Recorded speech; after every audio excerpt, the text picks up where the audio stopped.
Cette fois, c'est une bonne opportunité parce que les gens avaient le doute sur la qualité de la semence à travers l'ancien système.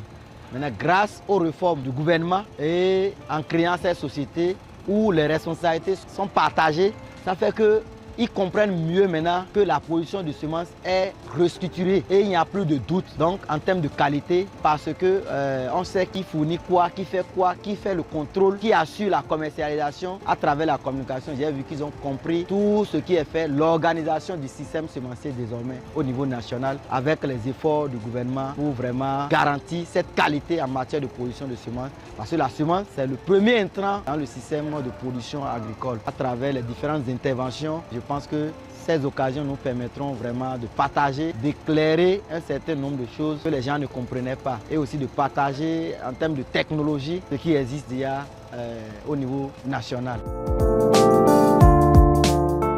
Une fois qu'une variété est créée, la semence de pré-base est produite à l'INRAB. Cette pré-base qui donne une quantité peu restreinte est donnée à la SODECEP pour produire la semence de base. Et c'est cette semence de base maintenant qui est fournie aux semenciers qui sont organisés en fêtières avec qui la SODECEP a des contrats de production pour produire les semences certifiées qu'on appelle commerciales. Et ces semences commerciales sont maintenant distribuées vers les distributeurs des intrants, donc qui maintenant à leur tour commercialisent et c'est à leur niveau que les producteurs qui produisent le grain viennent acheter ces semences certifiées, ces semences commerciales.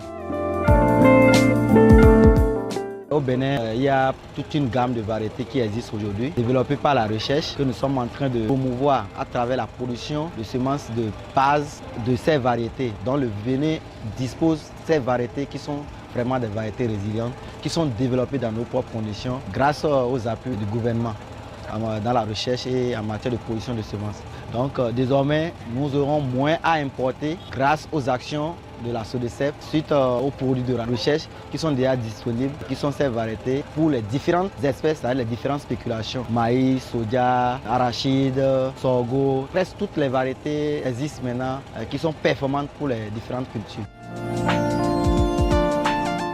Les variétés qui sont introduites, qui sont importées par les agrégateurs par le passé, sont développées dans les conditions externes, c'est-à-dire hors du pays, c'est-à-dire en termes de température, sol. Donc ces variétés, une fois arrivées ici, ont du mal parfois à s'acclimater, qui font que les variétés qui peuvent donner 40 tonnes en Europe, arrivées ici, du compte tenu de ces conditions climatiques, qui sont changeantes, elles n'arrivent pas à s'adapter. Du fait, ce rendement n'est pas au rendez-vous. Maintenant, celles que nous disposons aujourd'hui sont développées dans nos propres conditions. Donc, du coup, leur production, elles ne seront pas affectées par ces aléas climatiques comme par les autres variétés qui sont introduites, qui ne sont pas développées sur place.